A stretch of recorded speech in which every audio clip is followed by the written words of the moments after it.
FDA broadcast here, July 5th, 2011. Tonight, 6 members of the FDA are going to be re-looking at an electoral fairness audit report on Syria produced in June of 2011. Also, we're going to be looking at the increasing conflict and political turmoil in Syria. With reference to the city of Hama, today the Syrian government cracked down on that city, apparently shutting off electricity, water, surrounding the city with troops, sending in snipers, having tanks surrounding the area, so the city's basically barricaded in. So we're going to be looking at what's going on there. We're going to be looking at the international aspect, in particular Russia and China, their ties to Syria, and their protection of the Assad regime. The main issue that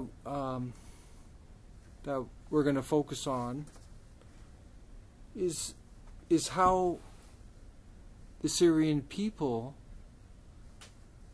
can be heard, how the Syrian people's voice can be heard when they're so suppressed, and when the likelihood of the international community intervening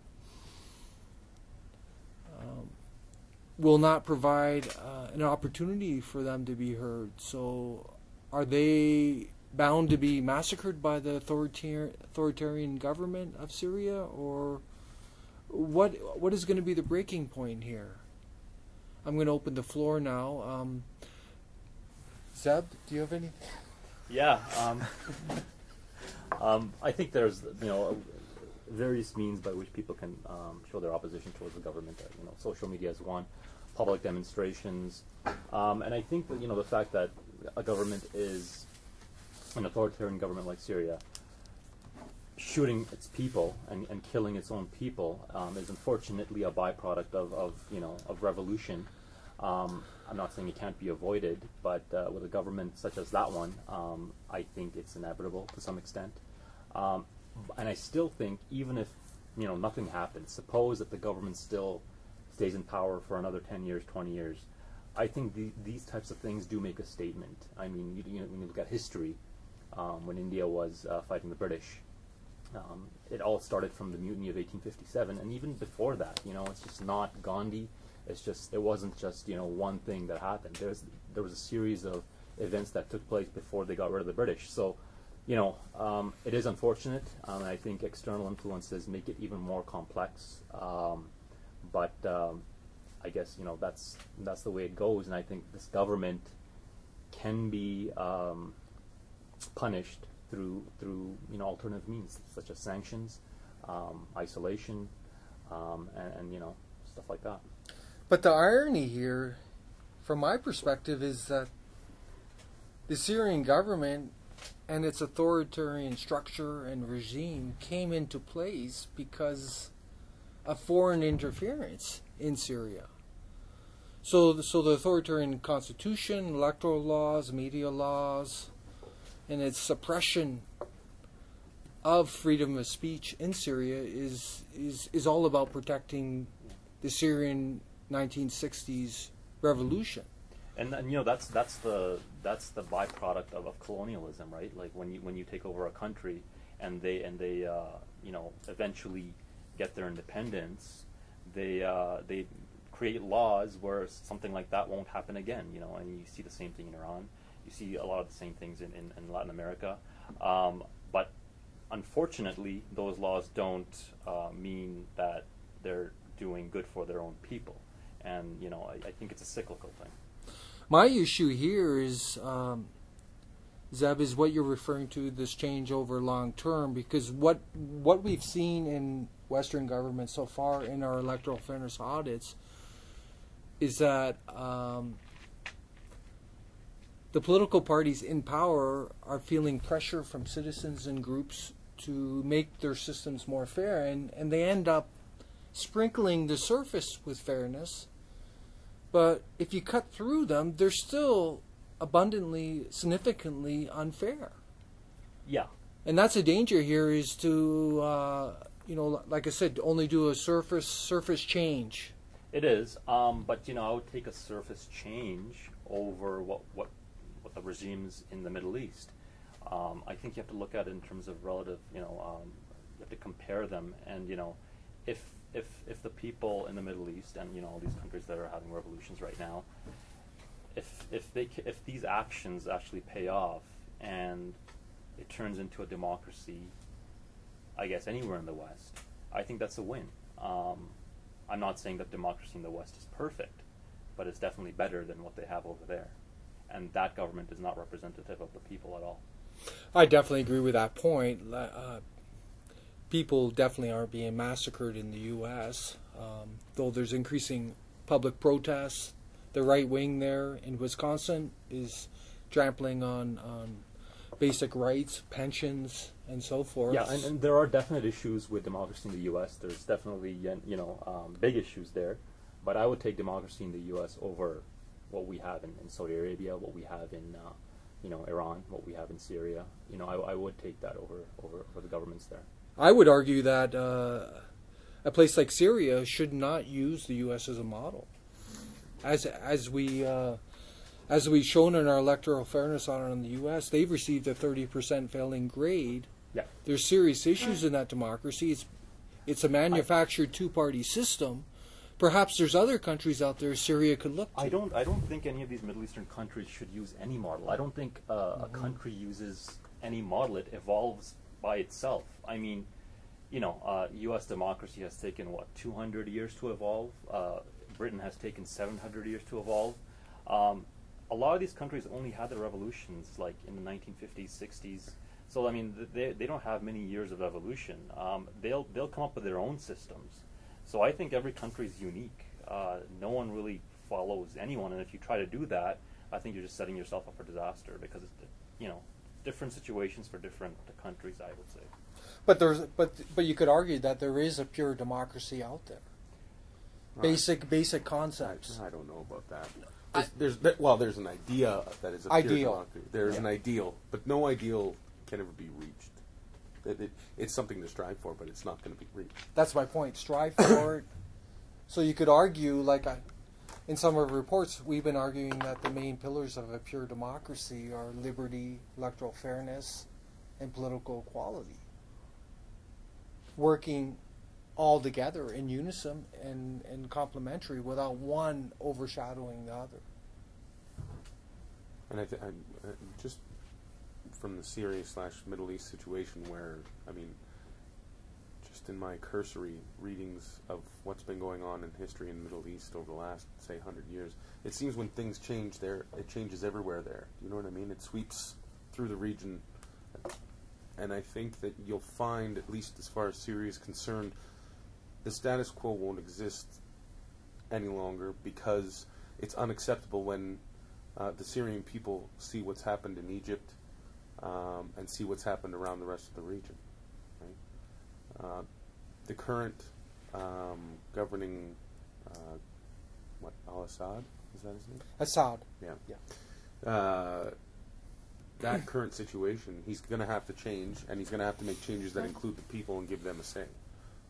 As far as the violence going on against the people of Syria, I think in that respect, you won't see the UN leaping into that one, simply because Russia and China are both against that kind of thing. And not only that, the UN has lost a lot of credibility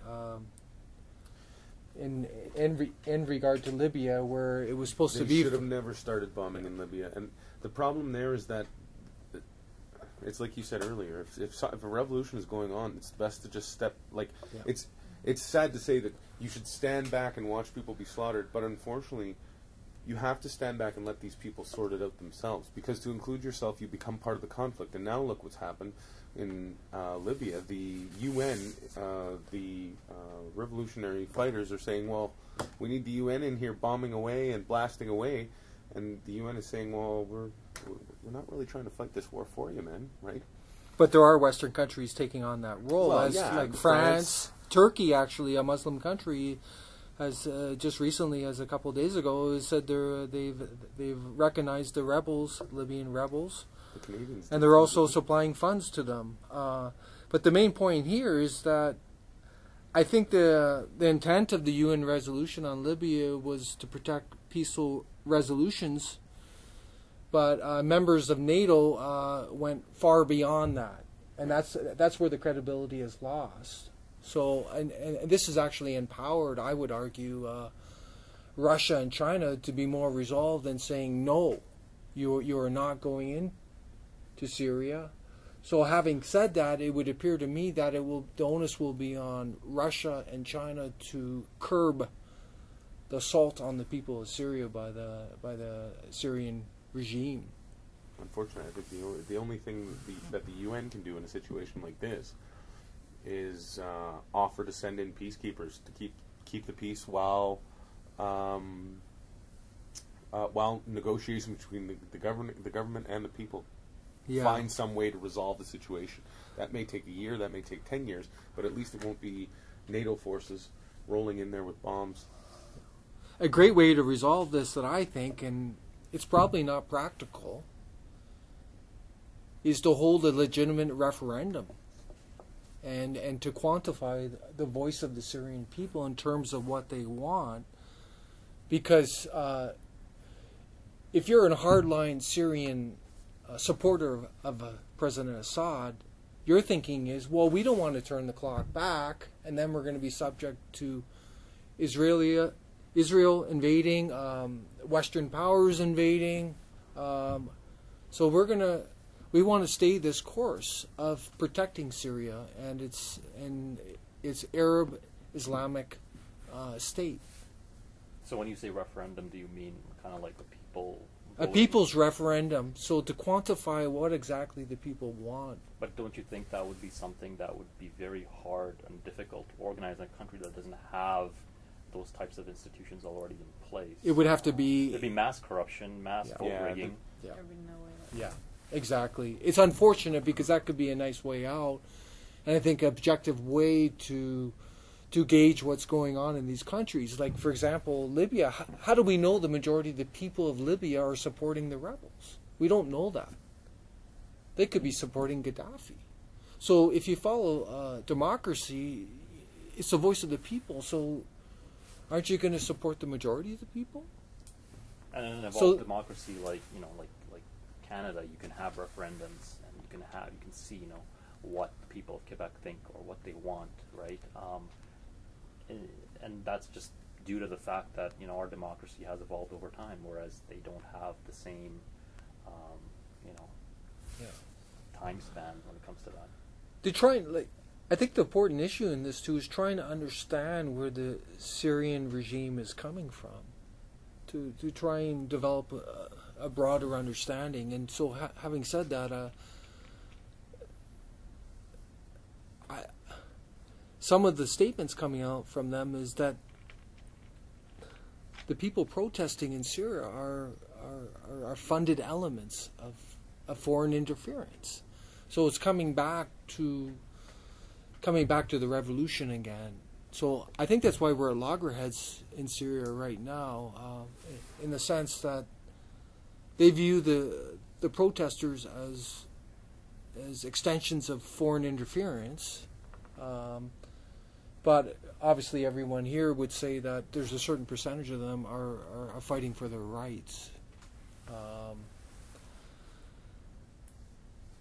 In the backdrop already, Syria is very fortunate, at least the regime, in the sense that they have the support of Russia and China right now. If they didn't, they'd be in serious trouble. And the military. Yeah, serious trouble. And they have a very powerful structure there in Syria, as we saw in our audit. It's very organized. There's lots of smaller parties that are supporting the Ba'ath Party. Syrian media is completely controlled by the state. The internet is censored. Fortunately, there's live video coming out of Syria.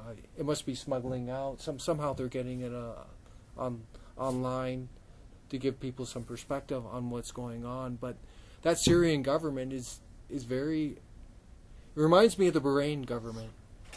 Extremely strict, very brutal on human rights. So, is there anyone to blame in this? Is there anyone we can point our finger at, or is this just a natural? This is just the evolution of history. This is I mean, you can't really point any fingers or blame anywhere in these situations simply because we're living in the thaw of the Cold War. You know what I mean? That's what all of this is. That's where this all comes from. The issues we're dealing with today all stem from the conflicts of a post-World War II world. I mean, that's what we're dealing with. We're dealing with the fallout from decisions made 80 years ago, 60, 70 years ago, right? Also, it seems to me the danger of adventurous foreign policy and the repercussions of it, just not on, let's say, people in Iraq, a million people losing their lives, but also governments controlling their societies in response to it in an authoritarian manner. Yeah. No, I think it's a combination. It's connected there. Yeah. We can't blame the Assad government completely. No. Yeah. You're right. I mean, I totally acknowledge, and we totally acknowledge that in the electoral fairness report. It is up to the Syrian people to decide. Yeah. Democracy, I would argue, pure democracy and the basic ideals is the way to go. To have American-style democracy, sure, to be a marginal improvement in their society, but it would be suppressive in terms of dominance by a minority. Well, the problem with American democracy, just an off-the-cuff remark on that, is that American democracy in the situation that it's in, and to a certain extent maybe Canadian democracy, since we're so closely tied, it's not pitting one country against another.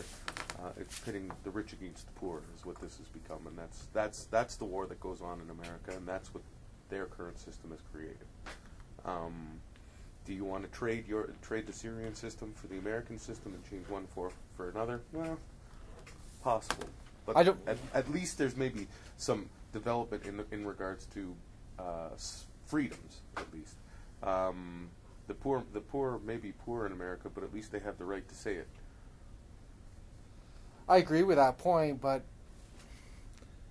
why strive for a flawed system like the U.S.? And hopefully the people of Syria will listen to this and look at other options. Yeah, I mean, when people are fighting for against their government, I don't think that necessarily means that they're striving for a particular system. I think it just is just a way they're trying to show their opposition to the government, and it's just one step in the evolution towards a better society. What that better society is unknown, but I think it's just a step towards that. So if they can suppose they get to the point where they do have an American democracy, at least they've taken that step.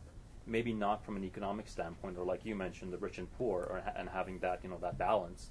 But at least they've made that step towards personal freedoms, which is a very, I think, important aspect of democracy, to have that freedom, to be able to sit in a room and to discuss issues, to organize dissent, to show your opposition. I think those are important things that and if the Syrian people want that, I think it's an important thing to strive for. But I don't think that's necessarily striving for American democracy. I think it's striving for a better system.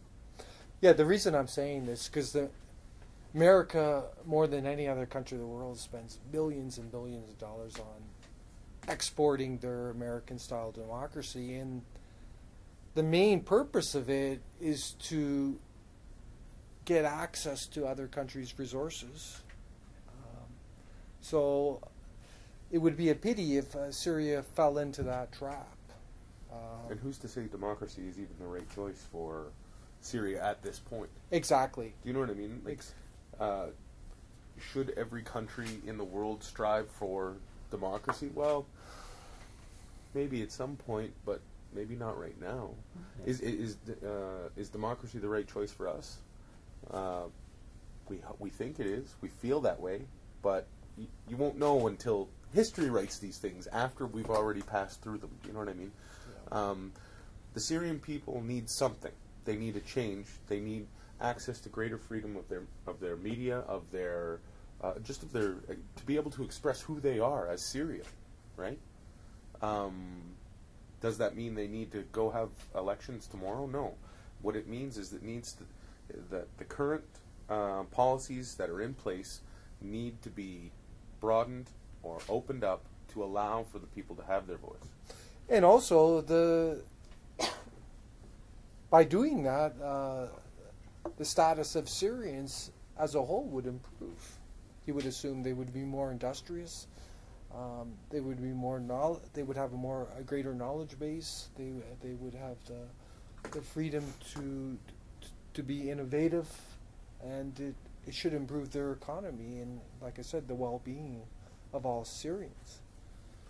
That still doesn't mean it's right for them.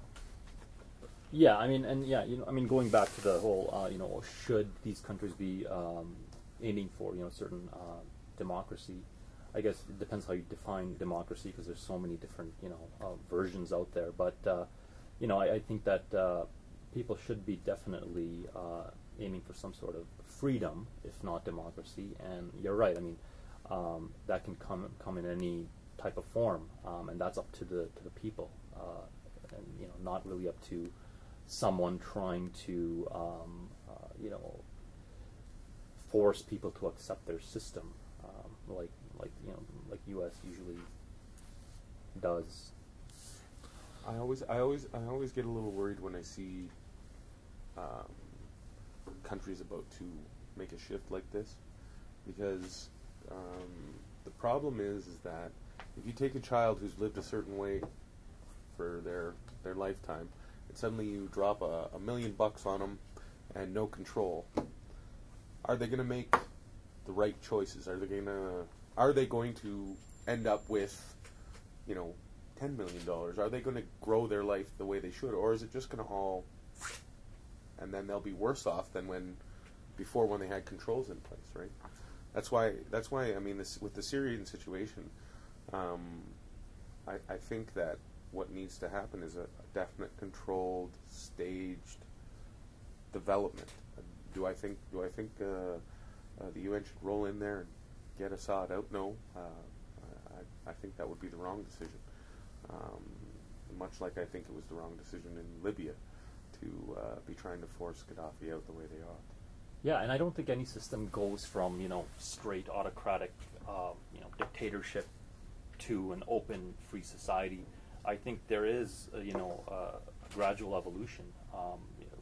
Regardless, when you look at history, I mean, Britain didn't go through that system, starting off at one place and finding themselves in the next. And the U.S. didn't do that either. I think it's an evolutionary process that is gradual. It takes time. Institutions have to be built, created by the people, and I think that's just the common sense thing to do. And in this case, I think that foreign interference kind of ruins that gradual evolution, and forces people into kind of a system that they don't want. But also it can be immediate, rupturous, like the French Revolution. The protests in Egypt were on a time scale were extremely short. Yeah, but what happened? But it's been building for years. It's been building for years, exactly. Yeah. And I think the most it's like a volcano going off. Yeah, and just getting rid of your leader that's not the end. I mean, that's probably just the beginning. I think the next test for the Egyptians is what are they going to do now, and what happens now, right? Because Hosni Mubarak, I mean, he didn't even put up a fight. He just said, "All right, I'm gone." So that was the easy part, I would say. It was, but you have to remember that he had a lot of money, and perhaps there was a lot of backroom deals going on, which eased him out of there. And the army was not on his side either. That was, I think, a huge thing. So, I think the issue with Syria is, again, it's coming back to how they evolved into the authoritarian state, which was like a protective shell against Israel and other foreign powers. So the challenge, as I mentioned earlier, is how to overcome that almost xenophobic mindset of opening up the country without fear of it being looted from abroad, infiltrated, changed, corrupted, because it is an Islamic country. Perhaps the deeper issue here, as we look at it, is actually it has more to do with Islam and its relation to other belief systems. But Syria is a secular state, though, right? I mean, I don't think they see. I mean, if they were Islamic, they wouldn't have this type of government to begin with, right? And they wouldn't be engaging in such actions, like killing their people, if they were really an Islamic government.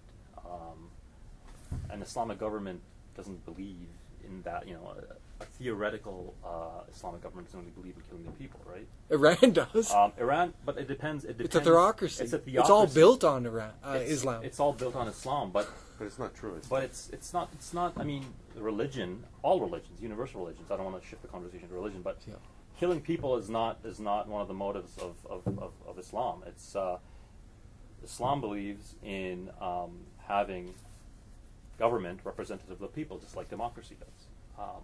And in Iran, it's that byproduct again, where you're saying, there's a history of colonialism, a history there where there's been a lot of foreign intervention, a history where BP had was taking their oil. So I think it's more of a combination of people trying to protect what they have, and I don't think we can ignore the fact that there are self-serving dictators out there who see benefits in being in power and having that and then kind of using that excuse of outside foreign intervention, which is true. Mm-hmm. I'm not putting that down, but I think the one fact that we can't one thing we can't ignore is just the quality of leadership that just comes into play with that kind of mentality. The irony about Syria too is, in reference to our electoral fairness audit on Lebanon, is several. Not too many years ago, Syria invaded Lebanon and occupied it. So, as much as they complain about foreign interference, they've actually been on the other side of it, suppressing the Lebanese. But I still wonder. I wonder about Islam, because in the constitution of Syria, it is the defined religion of that country. Yeah, but I mean, then we get into that argument again about what's stated in the Constitution and what's really happening, right? You mentioned Iran as an example of being a theocracy, and Islam defining their government. But I mean, these ayatollahs who are in power, I mean, if someone talks to them and asks them, is it right to kill people if they're in a demonstration? Is it right to shoot at people if they're protesting against the government? That's not Islamic at all. That's sacrilegious, I would argue. Hold on a second here. But you can argue that the people they're killing are infidels. These are people that have insulted Prophet Muhammad, and they are not worthy of life. That's their view of religion, right? Right. But under Islam, that is acceptable, isn't it? The right to defend. So it's the same thing if you're a Christian. I'm just saying, like, if you every political structure around the world, every government around the world goes to some extent. It calls on authority from a higher power, and that higher power can be God, Allah, whatever you want to call it. The government will go to that as a sense of authority for its people. So the slaughter of innocents is not in any religious book, but yet it happens. And it's done by governments that are supposedly either Christian, Muslim, Islamist, whatever. The religion angle is off the table as far as I'm concerned, because everybody uses it and they use it incorrectly. And not even religion. I mean, I would argue that even nationalism is used to mobilize a population, like the U.S. does. Exactly. If you are against U.S. policy, you are a traitor. You're an American, etc. So, I find actually what I find is that the West, more often than not, because of the separation of church and state, they will use nationalism as a means to do what they do, and then the Middle East, where religion is kind of a force that mobilizes people, they will use that angle to get their people, all mobilized and all that stuff. So I think by it's hook or by crook, right? yeah. Yeah. The issue, another issue I want to raise, and this is fairly important. I watched some very disturbing video tonight of people getting shot, people getting brutally beat up by Syrian security personnel. I found it very disheartening, and there was audio background, and these people are just like everyone here. They seem like decent people, working people. So I want to put to the floor is what can we do? I feel kind of powerless because I want to help those people do something to improve their existence. I'm just wondering what we can do to assist them in some ways. I was thinking, I'm hoping that they could use our report as some kind of guide for them, a social guide. I certainly don't think we have all the answers on democracy, but we are a nonpartisan organization. I think we have, the best intentions of democracy at hand. So hopefully, I would hope that our report could be used at least as some means of understanding, an outside perspective to understand their society and to move forward. If nothing else, it allows them to see that people beyond their borders actually care or are trying to figure out ways, right? They must know that, though. I don't know how much they must know. I feel like, they censor so much. So they must see what external things are happening, and that's why they're censoring them, because they don't want other people to see them. Because that's how they're keeping people in check. And you're saying because they're censoring information, it means people care. The information is... Well, it means the government knows the information's out there, so... And their support. The information is a form of support. That's support of the government? No, of the people. Yeah, but people can't see it because the government censors it. Yeah. The government knows it's out there, and this report's not going to make it to the people if the government censors it, right? I always wonder how much they get, like the actual Syrian people, because the media controls aren't so strict. I wonder actually how much they understand that there are a number of countries around the world very concerned with They're saying their a lot of well-being. people use IP addresses from neighboring countries and stuff. There's a lot of people who've been doing that. So I'm sure there's information within the country about external things, a lot more than the government would like, I'm sure. I can't imagine being actually a Syrian Canadian and having family there. That must be... And then link it into the Canadian terrifying. Conservative government, which is pro-Israeli, on top of it. Right. Instead of being nonpartisan in world issues. Probably adds fuel to the fire, knowing you have no support. Just as an aside, I'm a conservative at heart, but a small C conservative. However, I do find it sad that rather than take the common Canadian role as objective, willing to communicate with both sides at the table, that the Harper government has chosen to so staunchly support Israel, and whenever whenever it comes into a situation where there is conflict, it's almost like the current government in Canada needs to choose a side. It feels that way. Generally with the states. Yeah, well, no, generally, and it's disheartening. Yeah, no, I To find a certain extent, I find I'm disappointed whenever it happens. Yeah, I think it. In my personal opinion, I think it stems from a disconnection with Canadian values, that the people in power are motivated by other things than the value of what it means to be a Canadian, and that's why you see that disconnection. Right. I'm fairly convinced of that. Obviously, in getting back to Syria, we can obviously see there's obviously a huge rupture between the Syrian government and at least a portion of the people.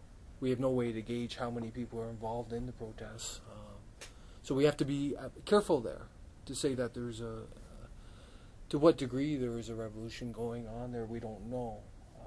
So it has to be the bottom line that there are people protesting, there are people being killed. The government is cracking down probably as hard as any government is probably capable of, barring complete extermination of those people. But do you think that the fact that they have to go into towns like Hama, and you know, I don't know the level of massacre that's happened there so far, but to do something like that when it's not required would be completely, you know, would be bad PR. So I would assume that they think that this bad PR is worth, I guess, you know, because of the level of protests. Excellent point. It's also a symbolic city of protest. Is it close to the capital? It's in the northern. Okay. It's in the northern region of Syria, but it is a symbolic. It's actually a paradox here. It's actually a symbol of resistance, but at the same time, it's also a symbol of suppression from Assad's father 20 years ago when he massacred 20,000 people in that city. So you could argue that it's a good gauge as to where this is going, and we can rest assured that the Syrian government is in contact with officials from Russia and China, and they know exactly what's going on.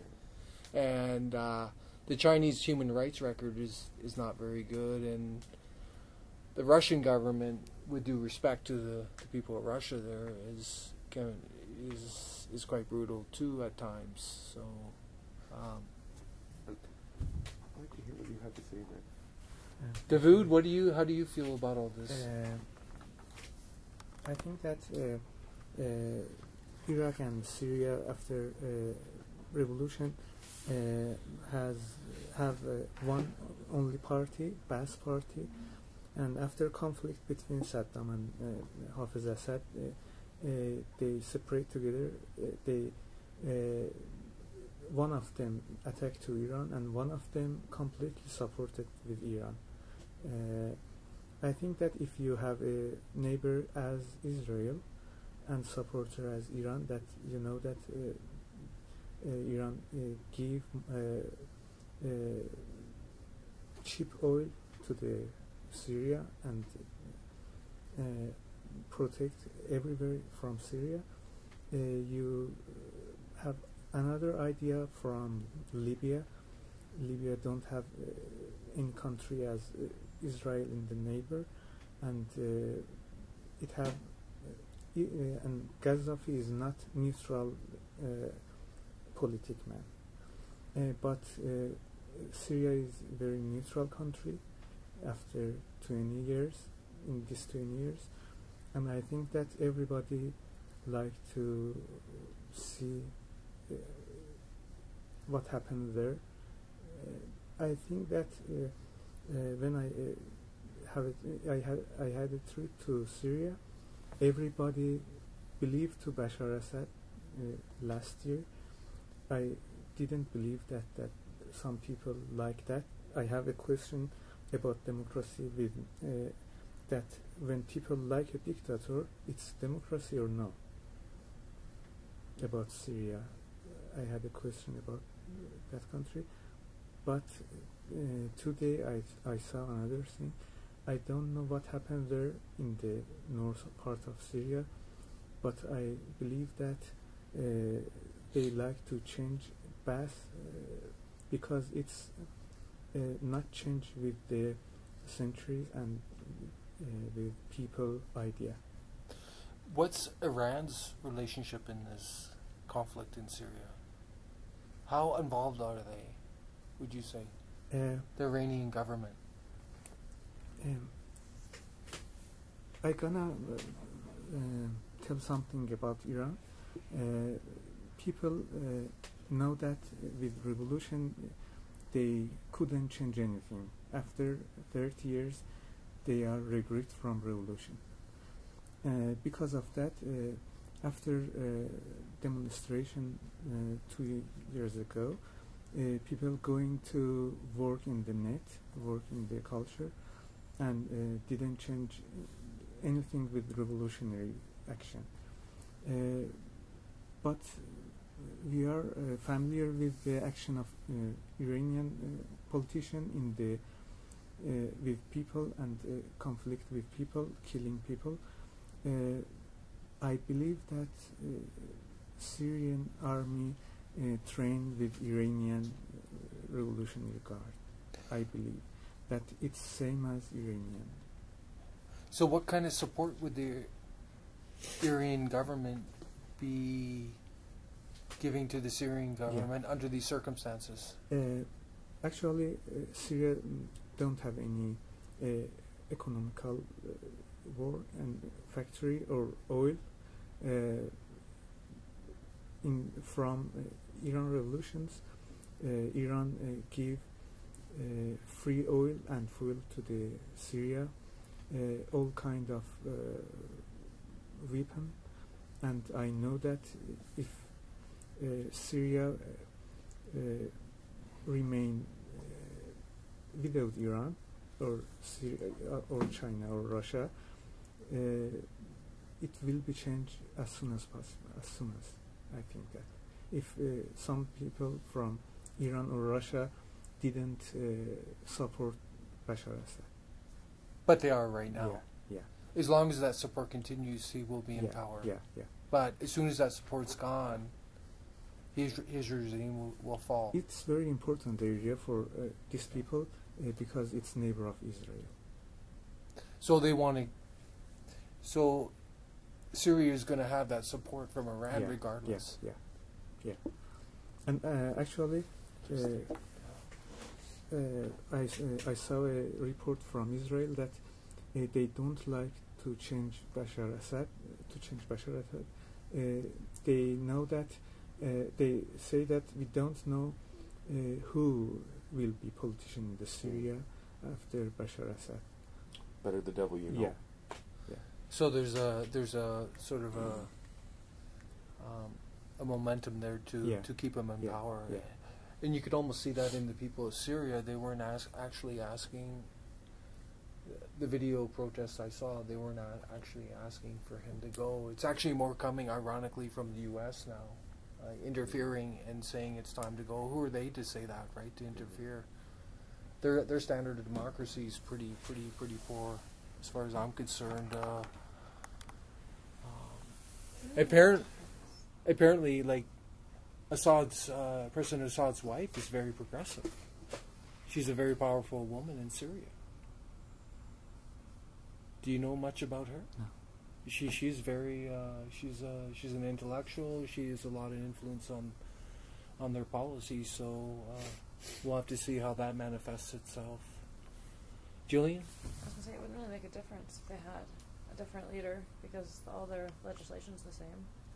A lot of it's not going to change without changing the entire system, right? Like, they still have the aims of, like, 1963 revolution. Like, no matter who's enforcing it, it doesn't really matter. The difference being, though, like, you can have a country run with the same kind of legislative power or whatever, but how that leader applies that power and in what ways that leader applies that power may differ quite drastically, right? Which, I mean, that comment about Israel would rather see Assad stay than see who comes up next.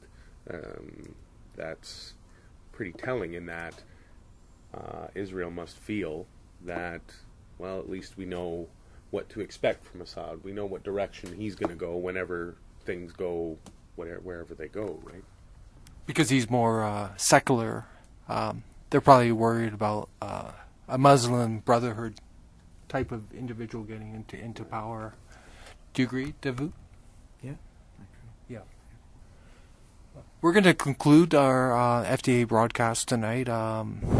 We're going to be doing a follow-up on Syria. We're going to be looking at what constitutional and legislative changes they make in the coming months, and we will be producing a report on democracychange.com. Thank you for listening. Bye-bye.